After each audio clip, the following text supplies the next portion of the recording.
지금 거기서 두개 금명. 딸은 제가 데려가겠습니다.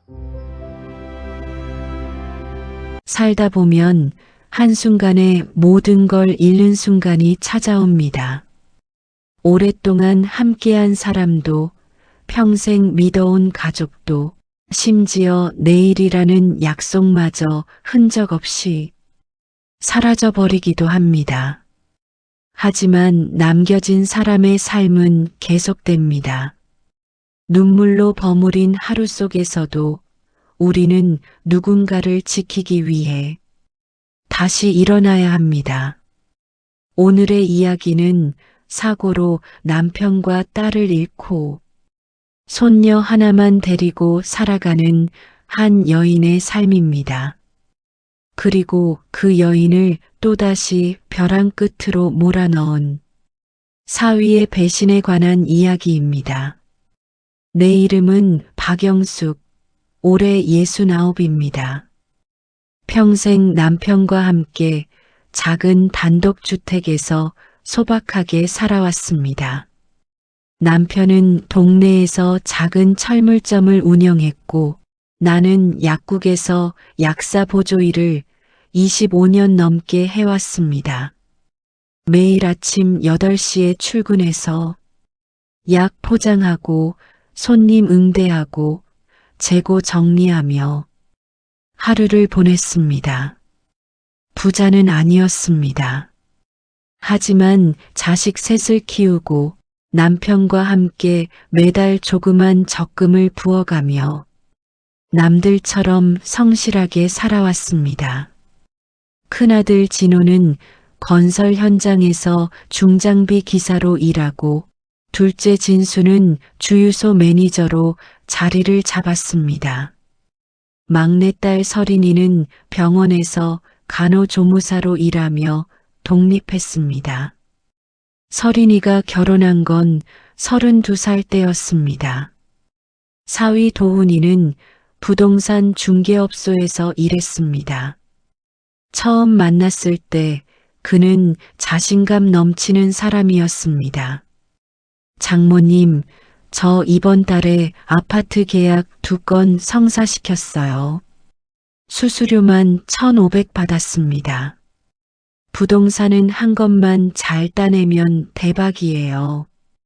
딸이 도훈이는 일에 욕심이 있어서 좋아요. 야망이 있다고 해야 하나? 라고 말했을 때 나는 믿음직하다고 생각했습니다. 돈을 많이 벌겠다는 의지가 있는 것처럼 보였으니까요. 손녀 하연이가 태어난 건 그로부터 2년 뒤였습니다. 딸은 출산 후에도 병원 일을 계속했습니다. 간호조무사는 교대 근무가 많아서 육아와 병행하기 힘들었습니다. 어느 날 딸이 내게 전화했습니다. 엄마, 우리 형편 아시면서요. 제가 야간 근무도 들어가야 하고 도훈이는 주말에도 고객 미팅 나가야 해서요. 육아는 진짜 엄마가 아니면 못 맡겨요. 나는 기쁜 마음으로 외손녀를 돌봤습니다. 약국 일 마치고 저녁이면 딸네 집에 들러 아이를 재우고 딸이 야간 근무 끝나고 돌아올 때까지 함께 있어 주었습니다. 하연이가 웃으며 할머니 하고 달려올 때마다 가슴이 뭉클했습니다. 그건 내 인생에서 가장 따뜻한 시간이었습니다. 그러던 어느 겨울밤이었습니다. 시계를 보니 밤 11시 반이 넘어 있었습니다. 휴대폰이 울렸습니다. 낯선 번호였습니다. 여보세요? 박영숙 님 맞으십니까? 여기는 병원 응급실입니다. 이설인 님과 정도훈 님이 교통사고로 이송되셨습니다. 빨리 오셔야 할 것 같습니다.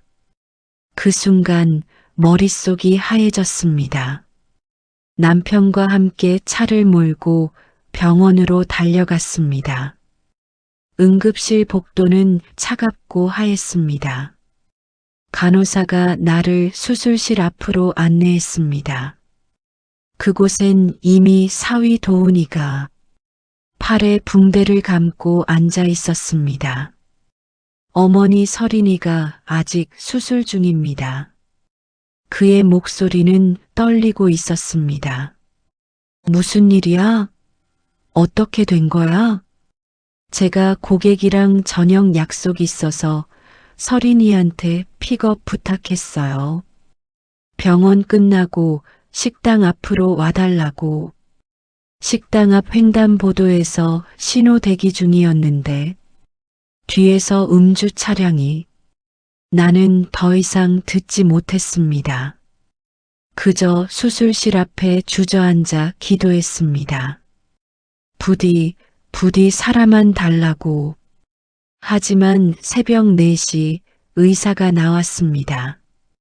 그의 표정을 보는 순간 나는 모든 걸 알았습니다. 유가족분이십니까? 최선을 다했으나 뇌출혈이 너무 심각해서 심폐소생술에도 반응이 없었습니다. 유감입니다. 남편이 나를 부축했습니다. 나는 그대로 무너져 내렸습니다. 딸의 마지막 얼굴도 제대로 못 본 채 그저 울었습니다. 목이 터져라 울었습니다. 장례식은 거의 내 손으로 치렀습니다. 사위는 팔에 깁스를 한 채로 장례식장 한쪽에 멍하니 앉아만 있었습니다. 장례 비용을 물어보자 그는 고개를 숙인 채 말했습니다. 어머니, 저 지금 통장에 돈이 없습니다. 사실 요즘 계약이 잘 안 되고 카드빚도 좀 있고요. 나는 기가 막혔지만 딸의 장례를 치르는 것이 먼저였습니다. 남편과 두 아들이 급히 돈을 모았고 나는 내 적금을 깼습니다. 그렇게 400만 원을 마련해 장례를 치렀습니다. 그날 내 삶은 금이 가기 시작했습니다. 아니, 산산조각 났습니다. 서린이가 떠난 지 2달쯤 되었을 때였습니다. 나는 여전히 슬픔 속에서 하루하루를 버티고 있었습니다. 약국 일을 하면서도 자꾸만 딸 생각에 눈물이 났습니다.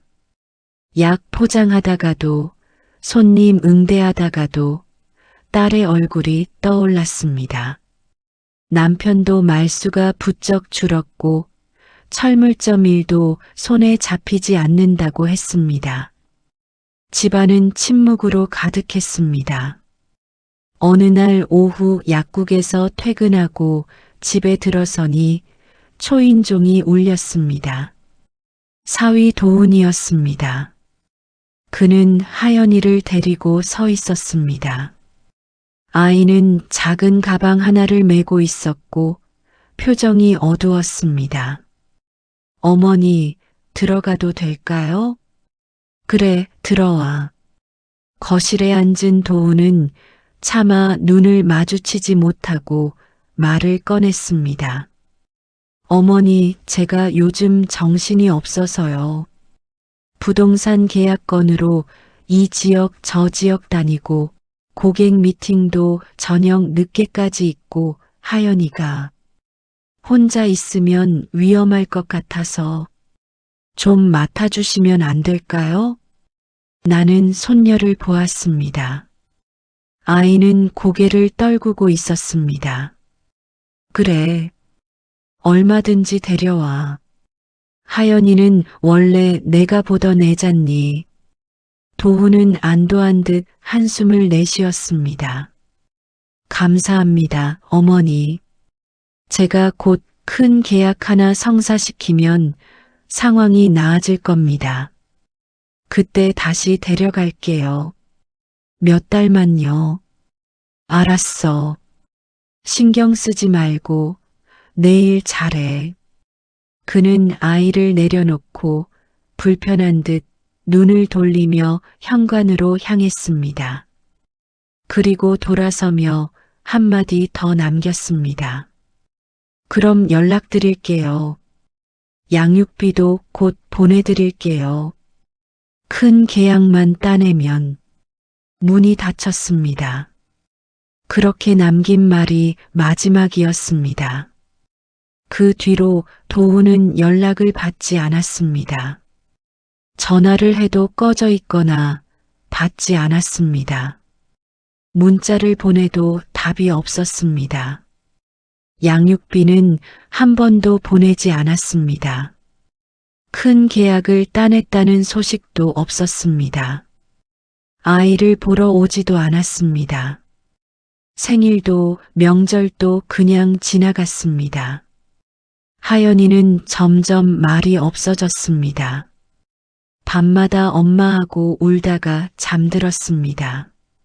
나는 아이를 안고 함께 울었습니다. 그러던 어느 날 약국에 단골 손님 한 분이 들어왔습니다. 평소 친하게 지내던 옆 동네 아주머니였습니다. 약을 건네주며 이야기를 나누는데 그녀가 조심스레 물었습니다. 영숙 씨 혹시 사위분 요즘 어디 사는지 알아요? 아니, 연락이 안 돼서 모르겠어요. 왜요? 아주머니는 주변을 둘러보고 나서 작은 목소리로 말했습니다. 사실 제 조카가 신도시 쪽에 사는데요. 거기 새로 생긴 부동산 중개업소에서 도훈 씨 봤대요. 그런데 다른 젊은 여자랑 같이 있더래요. 둘이 그 사무실 같이 운영하는 것 같던데 부부처럼 보이던데요. 그 순간 귀가 멍해졌습니다. 뭐라고요? 그러니까 새로 사귀는 여자가 있나 봐요. 아니, 같이 사는 것 같던데요. 신도시 쪽에 새 오피스텔에서 부동산 차렸다던데 그 여자도 부동산 일 하나 봐요. 손에 쥔 약봉투가 떨어질 뻔했습니다. 딸이 죽은 지 채 반년도 안 됐는데 그는 이미 새 여자와 함께 사업을 하고 있었다는 것입니다. 더 충격적인 말이 이어졌습니다. 그리고요, 제 조카 말로는 그 오피스텔이 꽤 괜찮은 데래요. 신축이고 평수도 크고 근데 어떻게 그런 데서 사업을 차렸는지 초기 자본이 꽤 들었을 텐데요. 나는 몸이 떨렸습니다. 순간 딸의 전세금과 보험금이 떠올랐습니다. 설마 설인이 돈으로? 손녀는 이렇게 버려두고 딸의 재산으로 새 여자와 사업을 차렸다는 것입니다. 그날 퇴근길 발걸음이 떨어지지 않았습니다. 머릿속이 복잡했습니다. 혹시 내 재산까지 노리는 거 아닐까? 불안이 가슴을 조여왔습니다. 나는 그날 밤 잠을 이루지 못했습니다. 며칠 뒤 큰아들 진호가 중장비 일 마치고 퇴근길에 집에 들렀습니다. 그는 평소보다 표정이 어두웠습니다. 작업복 차림 그대로 거실에 앉더니 말했습니다. 엄마 앉아 계세요. 할 말이 있어요. 나는 불안한 마음으로 물었습니다.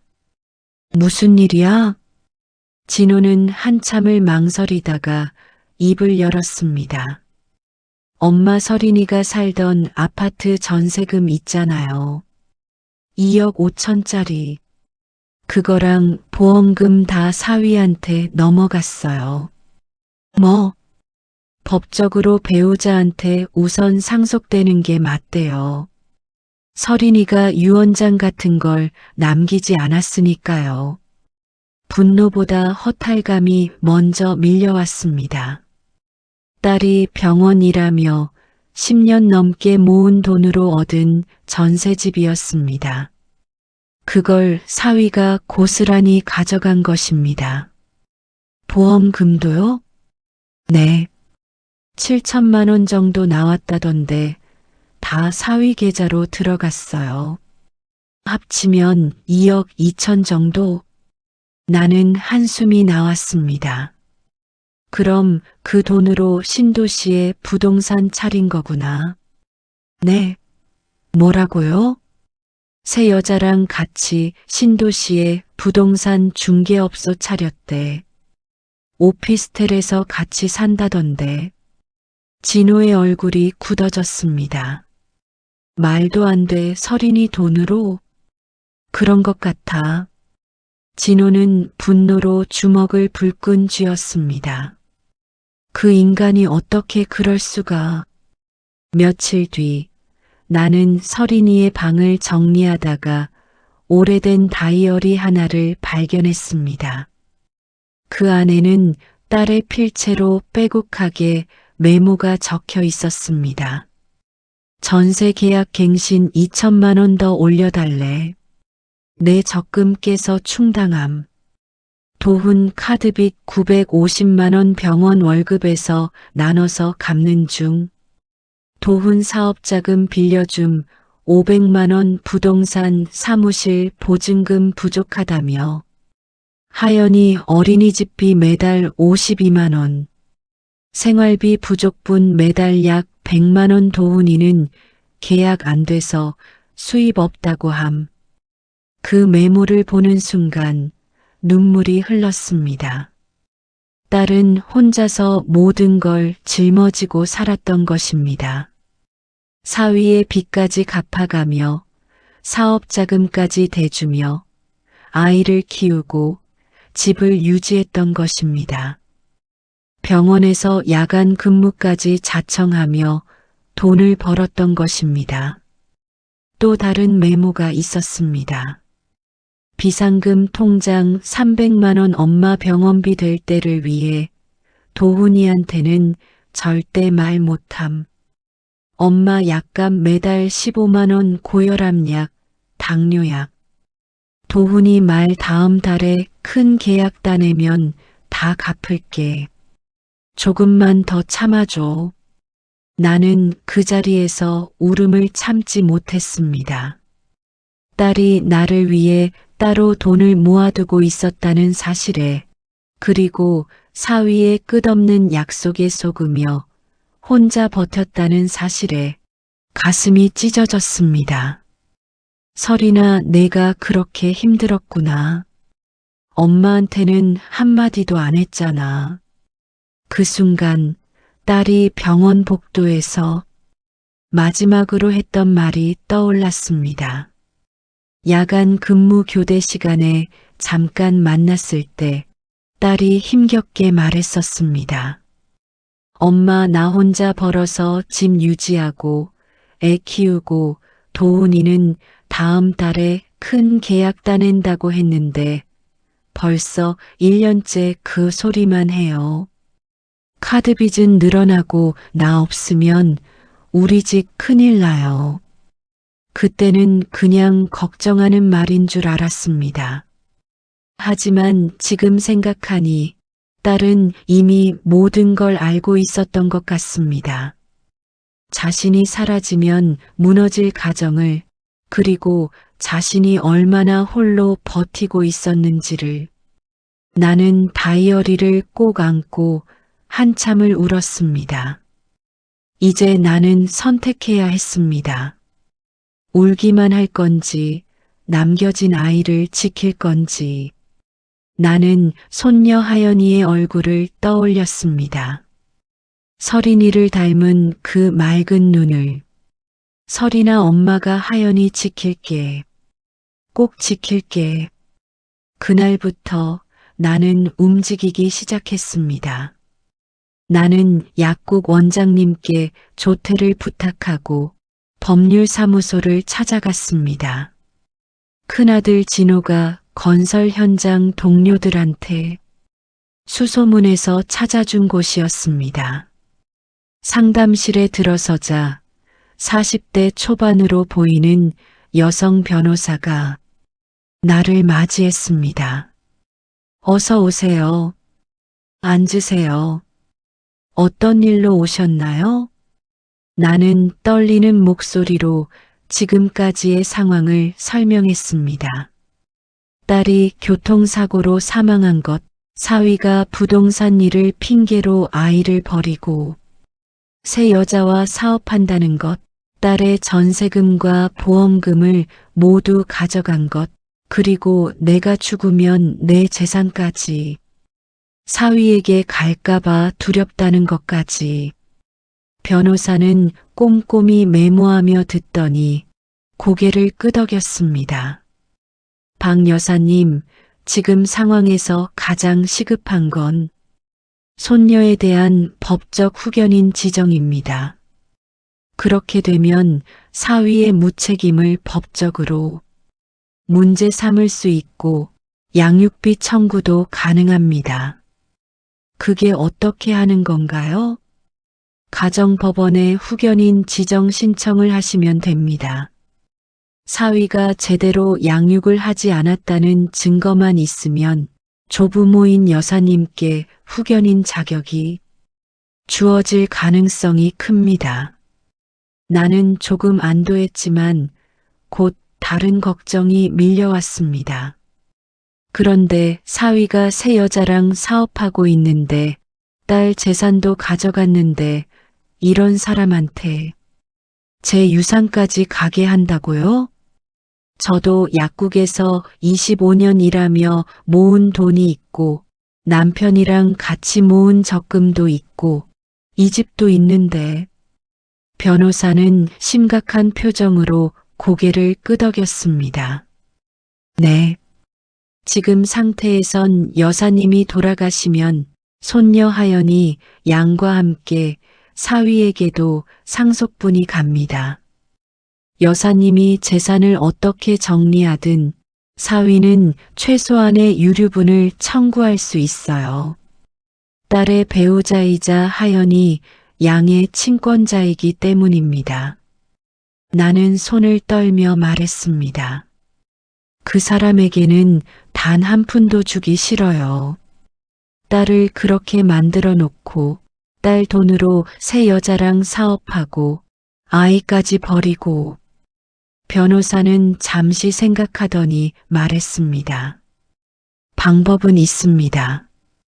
사위가 손녀에게 불리한 행동을 했다는 사실을 입증하면 후견인 지정뿐만 아니라 유류분 소송에서도 상당 부분 배제할 수 있어요. 예를 들어 양육 의무를 방기했다거나 아동을 유기했다는 증거를 확보하면 됩니다. 특히 사위가 고인의 재산을 사적으로 유용해서 다른 여성과의 사업에 사용했다는 점도 중요한 증거가 될 수 있습니다. 증거요? 네.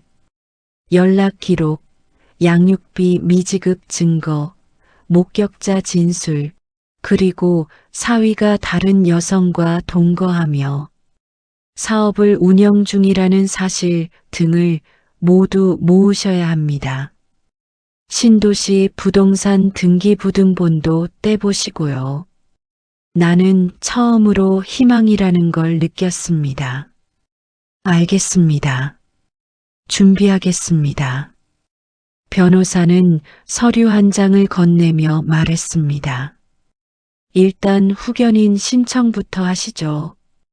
그리고 이 서류는 양육비 청구 신청서입니다.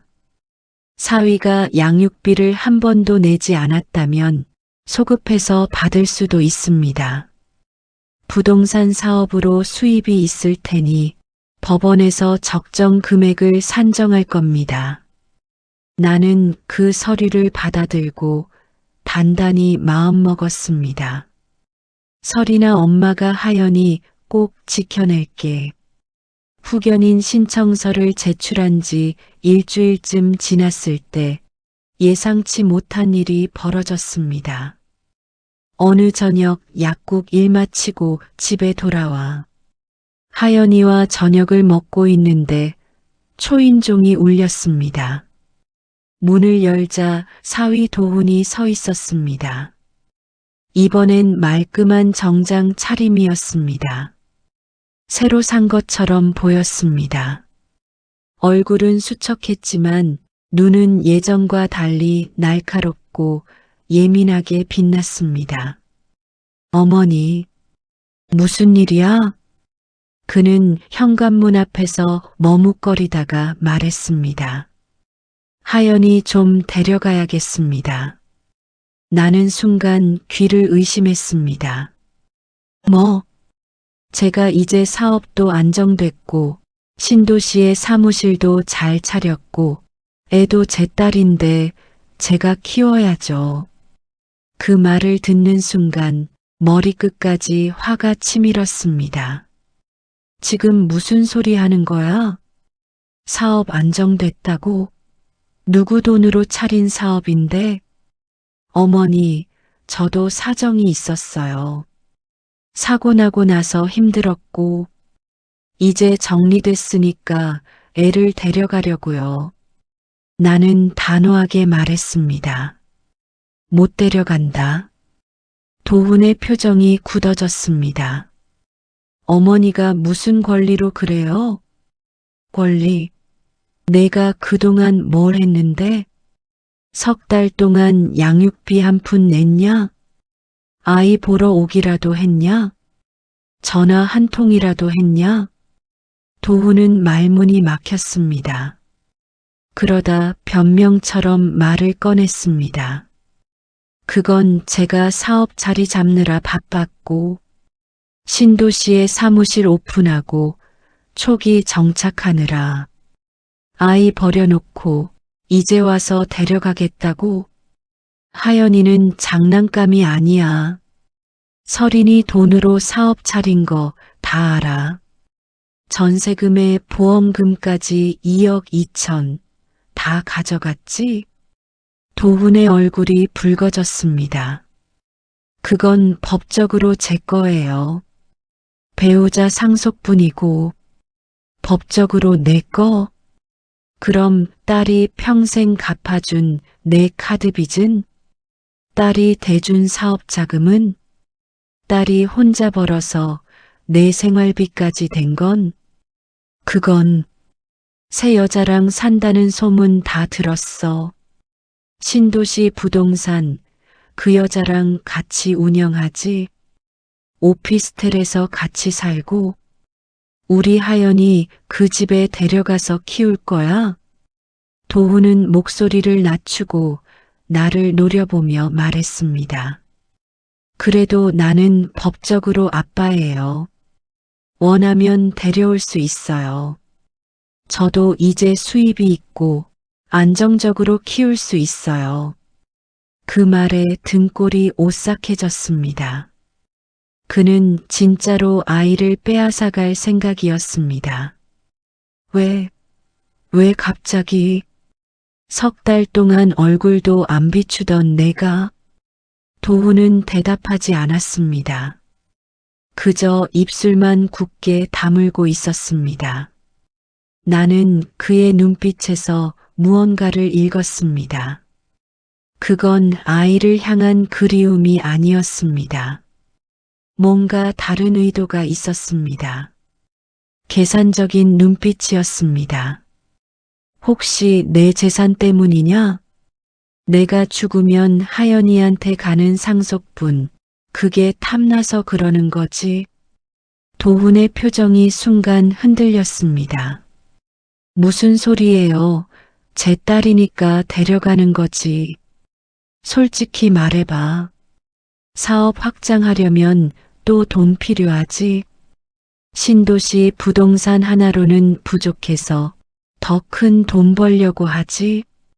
하연이 명의로 내 재산 상속받으면 그것까지 쓸 생각이지? 도훈은 대답하지 못했습니다. 나가. 당장 나가. 어머니, 후회하실 거예요. 전 법적으로 아빠니까 법원에 신청하면. 그래, 법원 가자. 법으로 따지자고. 내가 후견인 신청 넣은 거 알고 왔지? 그래서 급하게 온 거 아니야? 도훈의 눈이 흔들렸습니다. 역시 후견인 신청 소식을 듣고 온 것이었습니다. 법정에서 보자. 내가 서린이한테 뭘 했는지 다 밝혀질 거야. 도훈은 더 이상 말하지 않고 돌아섰습니다. 하지만 문 앞에서 한 번 더 돌아보며 말했습니다. 어머니, 저도 변호사 선임했어요. 제 권리는 제가 찾을 겁니다. 문이 쾅 닫혔습니다. 나는 그 자리에서 한참을 서 있었습니다. 온몸이 떨렸습니다. 그날 밤 하연이는 갑자기 울음을 터뜨렸습니다. 자다가 깬 것인지 눈이 퉁퉁 부어 있었습니다. 할머니 아빠가 나 데려간대? 하연아, 누가 그런 소리 했어? 아까 아빠 목소리 들었어. 나 데려간다고 했어. 나가기 싫어. 할머니랑 있고 싶어. 아이는 내 품에 안겨 흐느꼈습니다. 나는 아이를 꼭 안았습니다. 하연아, 할머니가 너 버릴 것 같아? 아니, 그럼 괜찮아. 할머니가 지킬게. 근데 아빠는 나 안 좋아하나 봐. 엄마 돌아가시고 나서 한 번도 안 왔어. 생일도 안 왔어. 나 싫은가 봐. 그 말이 칼처럼 내 가슴을 갈랐습니다. 6살 아이가 이미 모든 걸 느끼고 있었던 것입니다. 자신이 버려졌다는 것을, 아빠가 자신을 원하지 않는다는 것을. 하연아, 그게 아니야.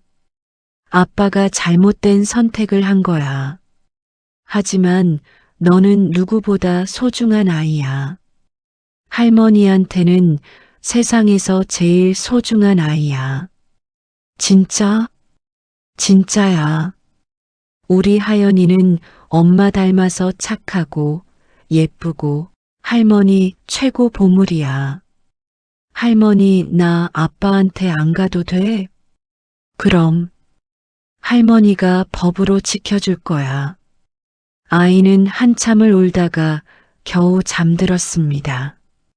나는 아이의 머리를 쓰다듬으며 다짐했습니다. 절대로 이 아이를 그 사람에게 빼앗기지 않겠다. 다음 날 아침 약국 출근 전에 변호사에게 전화했습니다. 사위가 아이를 데려가겠다고 했다는 사실을 알렸습니다. 예상했던 일입니다. 아마 후견인 신청 소식을 듣고 선제 공격을 한 것 같네요. 걱정 마세요. 우리도 준비가 되어 있습니다. 그 사람이 정말 데려갈 수 있나요? 변호사도 선임했대요. 친권은 있지만 지금까지 양육을 방기한 사실이 명백합니다. 법원은 아이의 복리를 최우선으로 생각합니다. 여사님이 유리합니다. 증거는 다 모았나요? 네. 통화 기록, 문자 기록 전부 확보했고요. 동네 분들 증언도 받았습니다. 신도시 부동산 등기부등본도 떼봤는데 사위 명의로 되어 있고 동업자로 여성 이름이 올라가 있습니다. 그 여성과의 동거 사실도 확인했고요. 또 중요한 건 사위가 고인의 재산을 받은 시기와 사업 개시 시기가 정확히 일치한다는 겁니다. 이것도 강력한 증거가 됩니다. 고맙습니다. 전화를 끊고 나는 약국으로 출근했습니다. 원장님께서 물어보셨습니다. 영숙 씨, 요즘 많이 힘들어 보이는데 괜찮아요? 네, 괜찮습니다. 법정 준비하느라 좀 바빠서요. 손녀 때문이라며? 사위가 문제라던데 힘들면 언제든지 말해요. 근무 시간 조정이라도 해줄 테니까. 법정 가는 날은 당연히 쉬고요. 감사합니다, 원장님. 그날 하루도 약 포장하고 손님 응대하며 버텼습니다. 하지만 마음속으로는 계속 기도했습니다. 부디 하연이를 지킬 수 있게 해주세요. 2달 뒤 가정법원에서 후견인 지정 심리가 열렸습니다. 그날은 약국에 월차를 냈습니다. 남편과 큰아들 진호가 함께 법원에 갔습니다. 법정에 들어서는 순간 긴장감이 엄습했습니다. 사위 도훈도 와 있었습니다. 이번에도 말끔한 정장 차림이었습니다. 그 옆에는 양복 입은 변호사가 앉아 있었습니다. 판사가 들어오고 심리가 시작되었습니다. 정하연 양에 대한 후견인 지정건입니다. 신청인 측부터 진술하십시오. 우리 변호사가 일어나 말했습니다. 신청인 박영숙 씨는 정하연 양의 외조모로서 손녀가 태어난 이후부터 지금까지 실질적인 양육을 담당해 왔습니다. 특히 신청인은 25년간 약국에서 근무하며 안정적인 경제 능력을 갖추고 있으며 남편과 함께 아이에게 안정적인 양육 환경을 제공하고 있습니다. 반면 친부인 정도훈 씨는 배우자 사망 이후 양육 의무를 방기하고 양육비 지급도 하지 않았으며 현재 타인과 동거하며 부동산 사업을 운영 중인 상태입니다. 더욱이 고인의 전세금과 보험금 총 2억 2천만 원을 상속받아 즉시 사업 자금으로 전용한 정황이 명백합니다. 판사는 도훈을 향해 물었습니다. 정도훈 씨 사실입니까? 도훈은 머뭇거리다 대답했습니다. 그동안 양육비를 낸 적은 없습니다. 이유가 뭡니까? 사업 초기라 경제적으로 여유가 없었습니다. 신도시에 부동산 사무실 오픈하고 초기 정착하느라. 그럼 아이를 보러 간 적은 있습니까? 없습니다. 3달 동안 단 한 번도 안 갔다는 겁니까? 네. 왜입니까? 도훈은 대답하지 못했습니다. 판사는 이어 물었습니다. 현재 사실혼 관계로 함께 사는 여성이 있는 것으로 확인됩니다. 사실입니까? 도훈의 변호사가 일어나 말했습니다. 판사님, 의뢰인은 현재 동업자와 같은 오피스텔에 거주하고 있으나 이는 사업상의 편의를 위한 것이며 동업자라고요? 등기부등본상 공동명의인 김미선 씨와 사실혼 관계 아닙니까? 도훈은 말문이 막혔습니다. 그 집에서 아이를 키울 계획이었습니까? 네, 충분히 키울 수 있습니다. 저도 이제 사업이 안정됐고 상대방은 아이 양육에 동의했습니까? 도훈은 대답하지 못했습니다. 그때 내가 단호히 말했습니다. 판사님, 저 사람이 아이를 데려가는 건 학대나 다름없습니다. 딸을 잃고 제게 남은 건 이 아이 하나뿐입니다. 저는 약국에서 25년 일했고 앞으로도 일할 수 있습니다. 남편도 철물점을 운영하고 있고요. 우리는 하연이에게 안정적인 환경을 줄 수 있습니다. 하지만 저 사람은 딸이 혼자 모든 빚을 갚아가며 살았고 딸이 죽고 나서는 전세금과 보험금을 가지고 새 여자와 사업을 차렸습니다. 그런 사람에게 아이를 맡길 수 없습니다. 도훈은 그때 갑자기 목소리를 높였습니다. 어머니 재산 때문에 그러는 거 아니에요? 애 키우면 유산도 하연이 몫이 생기니까. 그래서 제게서 애를 빼앗으려는 거잖아요. 어머니 집도 있고 적금도 있고 그거 다 하연이 명의로 넘기려고 그러는 거 아니에요? 그 말이 법정에 울려 퍼졌습니다. 판사의 표정이 굳어졌습니다. 방청석에서도 웅성거림이 들렸습니다. 나는 떨리는 목소리로 말했습니다. 그게 당신 본심이구나. 결국 돈이었어. 아이는 안중에도 없고 내 재산만 노린 거지.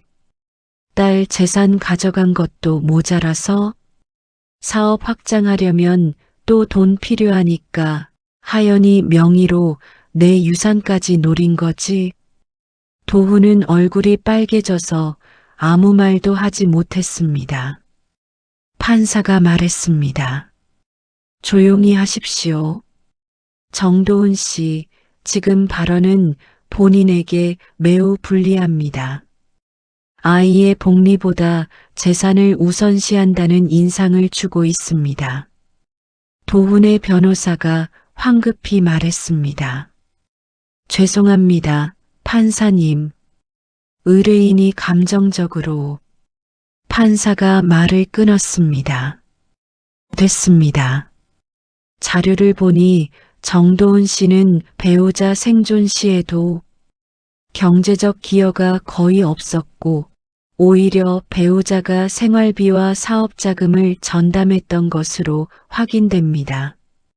배우자 사망 후에는 상속받은 재산을 즉시 개인 사업에 전용했고 양육 의무는 전혀 이행하지 않았습니다. 이는 친권자로서 매우 부적절한 행동입니다. 도훈의 얼굴이 창백해졌습니다. 이거는 일주일 뒤 선고하겠습니다. 정도훈 씨, 아이의 양육은 부모의 권리인 동시에 의무입니다. 의무를 다하지 않은 사람이 권리만 주장할 수는 없다는 점을 명심하십시오. 법정이 끝났습니다. 나는 법정을 나오며 하늘을 보았습니다. 구름 사이로 햇살이 비치고 있었습니다. 남편이 내 손을 꼭 잡아주었습니다. 잘했어. 당신 잘했어. 나는 고개를 끄덕이며 눈물을 닦았습니다. 일주일 뒤 판결이 나왔습니다. 정하연 양에 대한 후견인은 외조모 박영숙으로 지정합니다. 친부 정도훈은 양육비로 월 70만 원을 지급할 것을 명합니다. 판사는 이어서 말했습니다. 정하연 양은 박영숙 씨가 보호하는 것이 가장 안정적인 환경으로 판단됩니다. 신청인은 25년간 안정적인 직장 생활을 유지해 왔으며 손녀 출생 이후부터 지금까지 실질적인 양육자 역할을 해왔습니다. 반면 친부의 양육 환경은 현재 불안정하며 양육 의지보다는 재산 관련 동기가 더 크다고 판단됩니다. 특히 배우자 사망 후 상속받은 재산을 개인 사업에 즉시 전용하면서도 자녀 양육에는 전혀 기여하지 않은 점은 친권자로서 매우 부적절합니다. 아동의 복리를 최우선으로 고려할 때 현재 양육 환경을 유지하는 것이 적절합니다. 나는 그 말을 듣는 순간 눈물이 흘렀습니다. 기쁨의 눈물이었습니다. 남편이 내 어깨를 토닥여 주었습니다. 법원을 나오며 하늘을 올려다봤습니다. 딸 장례식 날 본 그 회색 하늘이 아니었습니다. 맑고 따뜻했습니다. 봄날의 하늘이었습니다. 마치 딸이 뒤에서 엄마 고생했어. 하연이 잘 부탁해. 하고 말해주는 것 같았습니다. 설이나 엄마가 해냈어. 하연이 지켜냈어. 내가 그렇게 아끼던 우리 하연이 엄마가 꼭 지킬게.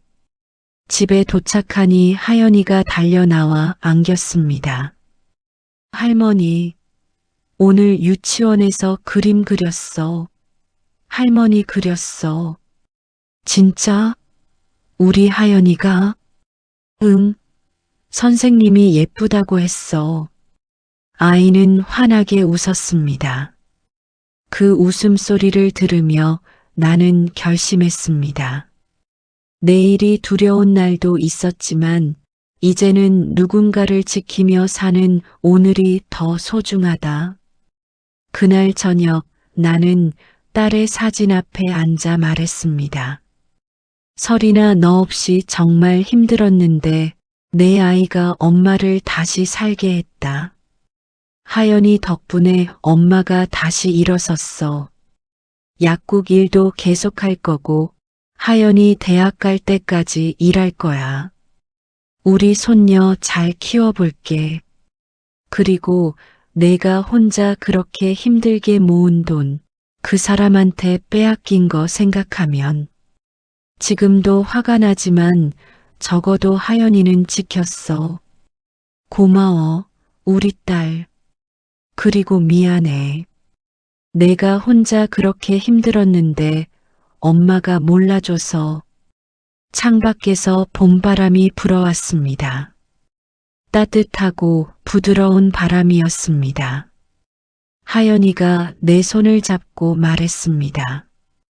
할머니, 나 할머니 사랑해. 할머니가 세상에서 제일 좋아. 할머니도 하연이 사랑해.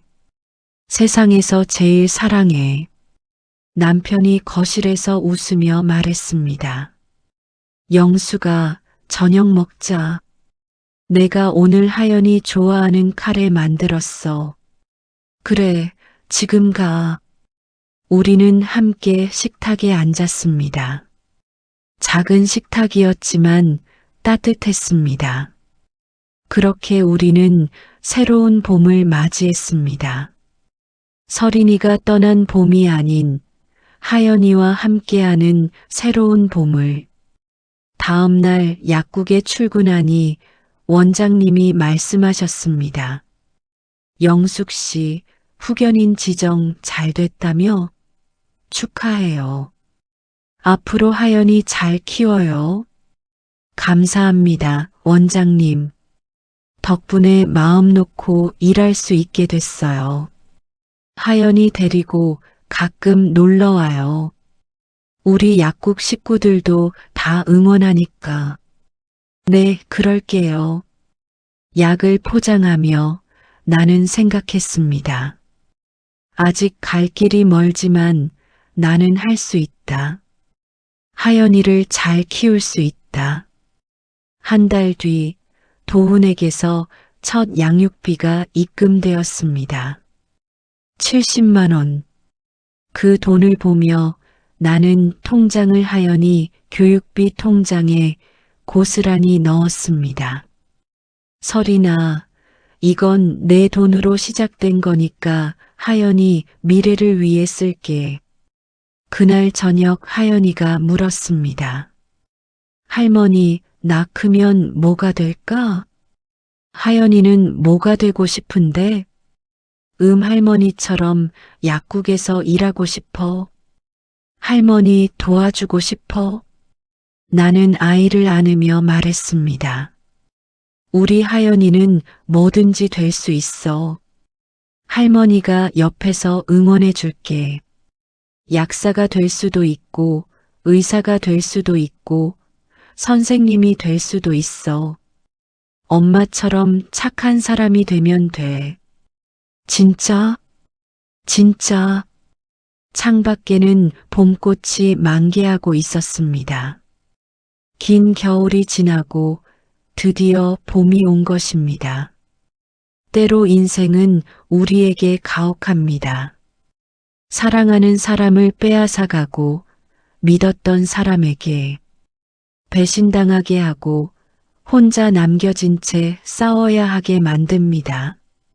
하지만 그 싸움 속에서 우리는 진짜 사랑이 무엇인지 배웁니다. 박영숙 씨는 딸을 잃었지만 손녀를 지키며 다시 일어섰습니다. 25년 약국에서 일하며 쌓은 성실함과 책임감으로 법정에서 당당히 맞섰습니다. 그리고 그 과정에서 알았습니다. 사랑이란 포기하지 않는 것이며 가족이란 피로만 연결되는 게 아니라는 것을, 그리고 진정한 부모란 아이의 미래가 아닌 아이의 현재를 지키는 사람이라는 것을, 오늘의 이야기가 누군가에게 위로가 되었기를 바랍니다. 힘든 시간을 견디는 모든 분들께 따뜻한 봄날이 찾아오기를 응원합니다.